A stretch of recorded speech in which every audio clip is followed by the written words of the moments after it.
Hey folks, we're back. Welcome back. This is Elgin Subway Surfer Bowling, your creative caricature marketing consultant, and I'm so excited about what I'm going to share with you. I got a letter, an email from a subscriber who tuned in on my video recently where I talked about how to draw kids and where I shared with them pictures of different children that I drew at a recent graduation, fifth grade graduation, and this person started whining. Well, not really whining, but they were complaining a little bit that every time they draw kids, and this is a common problem, okay? Every time they draw kids, they are very frustrated because they end up making them look older. And trust me, I understand, been there, done that. But I am going to tell you one secret. One. See my finger? One secret about what you can do to not make kids look older. And it's very simple. Now, if you want to find out more, okay, here's what I suggest. And yes, I am going to do a selling point right here.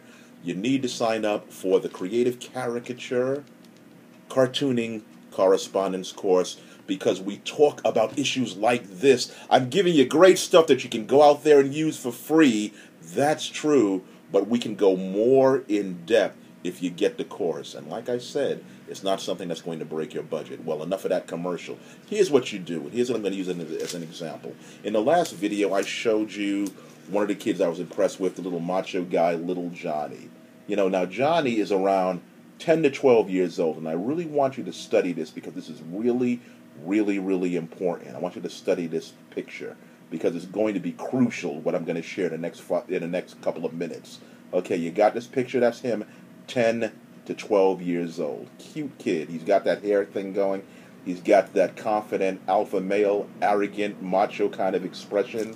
You know, let's see what Johnny would look like at age 13 or 14. And we've all seen people like this who you run into them years later and you say, oh, you haven't changed a bit, you know, since you were a kid. And that's because some of the same facial features were there, but something's changed. Something very, very subtle has happened. So that's Johnny maybe now in junior high school, 13 to 14 years. Are you beginning to notice what's happening? Maybe not. Finally, let's assume he graduated. Well, even if he didn't, he's going to get older. So here's Johnny now, 16 to 18. Okay, and it should be apparent what's happened. I'm going to hold up the first photo. Here's Johnny. Actually, I've traced these pictures, so if you look at these same pictures, right?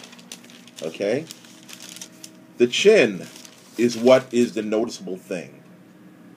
As we age, as kids age, and if you want to age a kid, all you really have to do, trust me, is make that chin bigger. What so many artists end up doing is that instead of drawing a little kid, a young kid, you know, with the chin practically touching the bottom lip like this one in 10 to 12, and in babies, you know, it's even shorter. What they'll end up doing is they'll draw a bigger chin. Now, it's a subtle kind of thing. It's so subtle that you might not think it makes much of a difference. But if you look at this one, 13 to 14, 10 to 12. 13 to 14, 10 to 12. You're seeing the difference? Just that subtle difference of the chin just getting, you know, a quarter of an inch longer makes the child automatically older. Now you might say to me, Elgin, well, you know, objectively, I've noticed kids who from the bottom lip to the bottom of the chin is relatively long for a little kid. And yeah, I understand that. But trust me, If you make that chin long, you're going to make that kid look older. So that's one thing, that you ought to watch when drawing little kids, is watch the chin. I bet you if you'll find out if you drew the chin a little too long and the kid looks kind of older than he is, if you put it up just a couple of notches, that kid is going to be just the right age. It's almost like an optical illusion, because in all of these pictures, you might not notice it, like it's subtle. These are traces. The facial features, the hair, the eyes, the nose, the lips, the ear are exactly the same. They're exactly the same. The only thing that I've changed, literally, is the placement of the chin, elongating it, so that's just a major thing. One thing, there are others, I'm telling you. There are other ways to draw kids, but that's a major thing, and so this particular video was meant for that particular subscriber who has that problem, drawing kids. That's one way that you can solve it. Very simple way. You got that totally for free. There's loads of other stuff that you need to know. Why don't you subscribe to the Creative Caricature and Cartooning Correspondence course? It's tailor-made for you, and especially you too. And it's definitely worth your while. And that's it for today. This is Elgin Subway Surfer Bowling, your creative caricature marketing consultant. And that's how you make kids look like kids.